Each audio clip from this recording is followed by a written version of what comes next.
Hi, my name is Jennifer Gonzalez, and I'm the chair of Educators Worldwide. We are the parent company of TTELT, Teaching Tips for English Language Teachers. And I'm excited to welcome you to our 52nd episode of our TTELT podcast. We are celebrating our 1-year anniversary of podcasting and sharing great teaching tips for English language teachers around the world.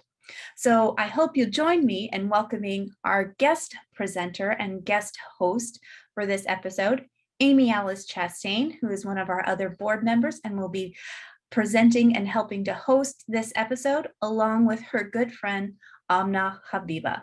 Welcome, Amy Alice and Amna. I am Amy Alice Chastain from TTELT. And TTELT is Teaching Tips for English Language Teachers and is a program of educators worldwide.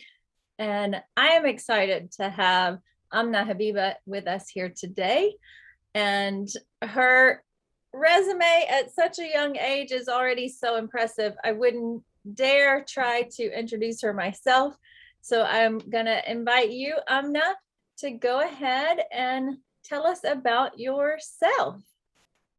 Thank you. Hello, everyone. I am Amna Habiba. I'm 15 and I'm from Pakistan. I have my own social development initiative called Global Creative Hub, where I teach young girls here in Pakistan the necessary 21st century skills they need to succeed in life and beyond. And I've spoken at global platforms including UNESCO, World Bank, IFC, and many more. I'm really excited to be here to share. I know that you have a great interest in storytelling, as do I. I love storytelling so much. Tell us, what got you interested in using storytelling with young learners? Yeah. So for me, storytelling has played a very important part in how I see English as a whole language. So since a very young age, I've had the passion to read English storybooks, novels, fiction, and anything that's in English and can catch my interest was something that I would read. So I have this whole library set up in my study room where I'm sitting right now, which has I guess hundreds of, it would be probably 100 or more books that I have right now that I'd keep on reading whenever I have the free time to do so. So for storytelling, why storytelling is interesting to me is mainly because of listening to stories, reading them, and being very interested in how people write stories and how they format it in such a way that can keep you interested in what the content is, no matter if it's fiction or if it's non-fiction, or if I'm just learning science and then there's a story over there, I'd like to read that first before I go into the other, you could say, dry part. I love that so much. So why do you think learning to share stories through English medium is important? So students really enjoy when we share stories, when we transfer learning, especially when we're learning in language like English. So if you have certain lesson plans that might be catered to your own local language, if you're teaching in a community or maybe with learners who have the same local language and are interested in learning English. So when we are using storytelling as a medium and we're using English to teach it, it's really a combination of two skills that we're teaching together. So students, why I think storytelling is important for them is because they really remember it. So we want them to remember the concepts that we're teaching in English, and using storytelling would be an added bonus to them remembering it for a long time, because storytelling really captures the attention of young learners. So I think you touched on this a little bit, but what are some of the other benefits of using storytelling with young learners? yeah, so storytelling has a lot of benefits. And if we're talking about young learners specifically, so as they're growing and have a mind that absorbs anything that comes in their way, storytelling is a really effective way to help them learn concepts, help them learn things that they'd like to remember forever. So like the first benefit is that you enjoy it and you remember it forever. So if we take an example of bedtime stories or fables, like I remember from when I was very young, my grandmom, she used to share stories with me. So maybe it would be a story that had a moral in it. So even incorporating moral values in it and all the while learning English, or maybe it could be like a fable that's like told in your community. So we come back to the topic of culturally responsive learning as well. So storytelling really is a medium to incorporate so many different different types and different kinds of learning. And it's like the young learners that we're teaching, they really enjoy illustrations, the narration, the plot, the settings. Like I mentioned before, I have this whole library and I remember lots of the plots that were in there. If I even don't remember the narration, but I do remember the plot, and I do remember learning so many vocabulary words just from reading books in my free time. So it's like a really good way to incorporate um, learning anything. It could be English, it could be maybe a subject that is very dry, maybe like science, or it could be anything that you want to learn, and you include storytelling in it to make it more fun and more enjoyable. You have me excited to like go and find some books on my shelf that I haven't read yet. I'm so excited about this. I can feel your energy. So what are some specific ways that you use storytelling? Yeah. So just as a flashback example, when I would read the very popular series of Peter and Jane, or maybe Biff and Chip, and then you go and you see the life-size characters in book festivals or any children-based festivals, and then there's a very important part that comes in storytelling, which is role play. So role play, and you're dressing up as the character you like, and you're conveying and narrating the story once more, but in real life. That is a specific way that I've been using storytelling. And then there's this thing of including it and making learning more student based. So when you maybe give an example, so we're doing a case scenario and we're teaching a very dry subject to a student, and we want to make it more interactive and more fun. So maybe we include a case scenario where they think together and work together to build upon it. So they create a plot, they create a narrative, and they create the character. So this really improves how we think critically and how we collaborate. So they are like very important 21st century skills that every learner should be equipped with. So storytelling is like a way to incorporate, teach, learn so many new skills. And yeah. I love you're clearly so excited and passionate about this topic. So in listening to you talk about costumes and bringing things to life, maybe there's a teacher listening who's new to storytelling that thinks, I don't have all these things. So what are some easy ways that teachers listening that might be new to using this technique, what's some easy ways that they could bring it into their classrooms? Yeah, so if you're a teacher, you've been using storytelling unintentionally in your classroom, not knowing that you've been doing that.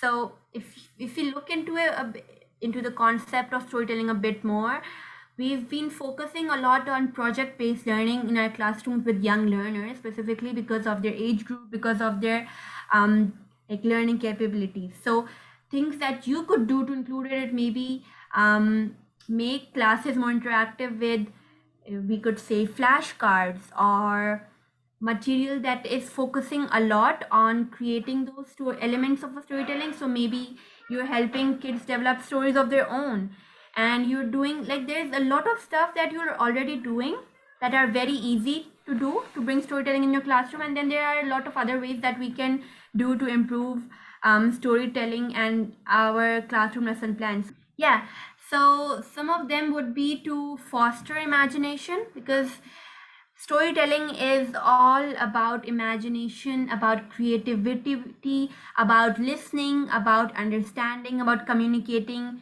and about memory. So making learning easy by including all of these into what you're teaching into your lesson plans, into your classroom, would be a very effective way to make classrooms and learning more interactive. Yeah, so finally, do you have any resources that you recommend for using storytelling in the classroom?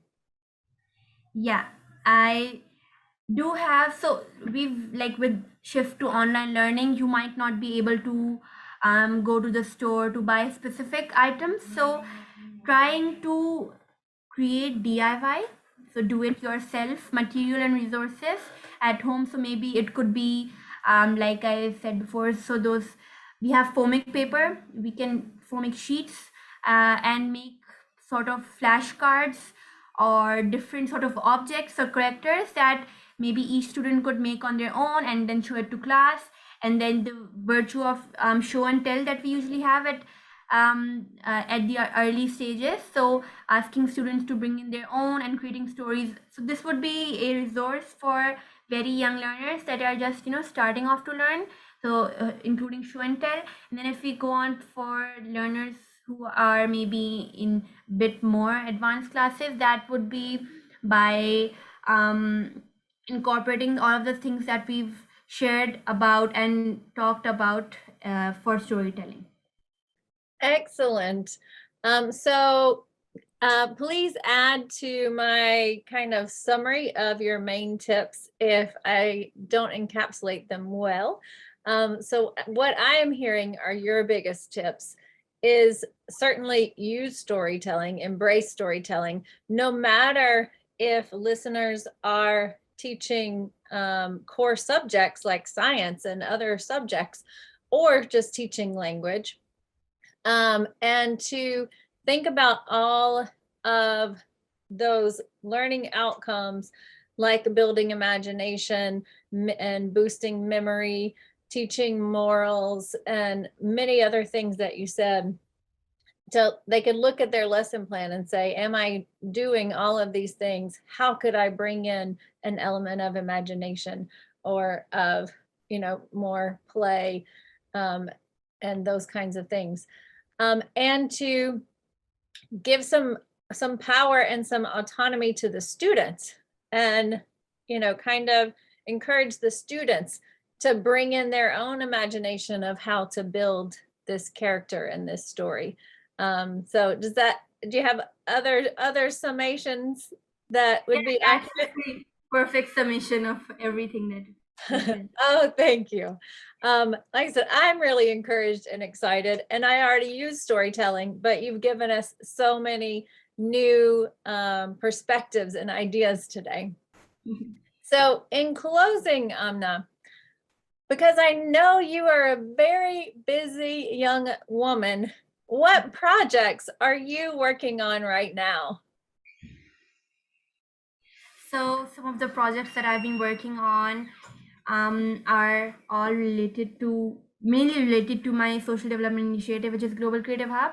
So we've currently have a community project that is focused on rural sides of Pakistan. So it's focused on teaching the necessary skills. So we are focusing on three main modules, you could say, or maybe three main themes, which are learning, literacy, and life, and helping to transform girls in rural or girls from socioeconomic backgrounds which are very underprivileged or very low. So yeah, that's the main project that we've been doing right now. And then we've been doing hackathons, so which are events where you come together to build solutions. So we've been using storytelling a lot in that too. We've been doing hackathons where girls from all over Pakistan are invited to build solutions to the most pressing problems in the world. So solutions focusing on the UN SDGs. So that's something that we've been doing too. And then there's this for every international day that comes. So like we have International Literacy Day, we have Girls in ICT Day. So we're celebrating all of these days as well with, you could say, maybe monthly webinars or live events. And yeah, it's a really, like, all of my projects are focusing more on empowering young learners, especially girls from all economic backgrounds. Over here, like in Pakistan, developing country. So a lot of the population here consists of young people. So, truly trying to empower them to transform their own communities and, pass on their learning. So very big element is to pass on what you learn to someone else. Well, I think that what you're sharing today is going to empower even more people across the globe, and not just young people, because I know you've got me excited about so many things that you shared. So where can teachers find you if they want to reach out? I'm very active on LinkedIn. You can find me on LinkedIn. You can find me on my own website that I've designed. You can find me on Global Creative Hub's website, and you can find me just by typing my name, Amna Habiba, into Google. That is amazing. Well, thank you, Amna, so much. It was an honor to talk to you for TTLT, and to share this. I'm excited to share this podcast with our listeners around the world. Thank you so much. Thank you. Bye. Wow, those are some great teaching tips there by Amy, Alice, and Amna Habiba. So thank you so much, both of you, for sharing those tips with us for this bonus episode, our 52nd episode, and our first full year of podcasting teaching tips for English language teachers. So just to recap some of those great tips for storytelling with young learners, remember to make it engaging. And you can do this through role playing, dressing up like characters in stories, having students collaborate, which is a great 21st century skill that our students need to learn. Also, making stories interactive, and use show and tell for storytelling. I know as a primary school teacher, all of my students had a story to tell anytime we had a show and tell time.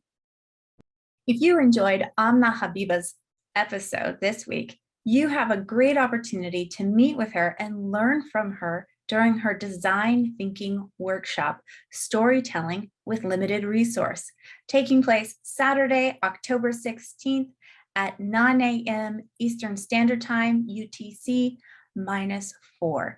So I hope you'll register now and get ready to join Amna for an exciting workshop. We also have some other upcoming opportunities taking place. Our TTELT Talks this month, which happens on the last Saturday of every month, will be on October 30th. We have 2 times available, 12 noon Eastern Standard Time or 5 p.m. Eastern Standard Time. And to check that time, that is UTC -4. These TTELT Talks is the perfect time for you to get together with educators from around the world and discuss the issues that are important to you. And if you've enjoyed this first year of TTELT Talks, don't forget we have plenty more coming as we launch into our second year of more teaching tips for English language teachers. You can follow along and get the latest information by going to our website and joining our mailing list. You can also find our weekly podcasts there as well as on YouTube. And if you're joining us through YouTube, remember to subscribe and hit that little bell button so you get notifications every time we upload a new episode. At our website, you can also sign up or register for our monthly workshops and our monthly TTELT Talks.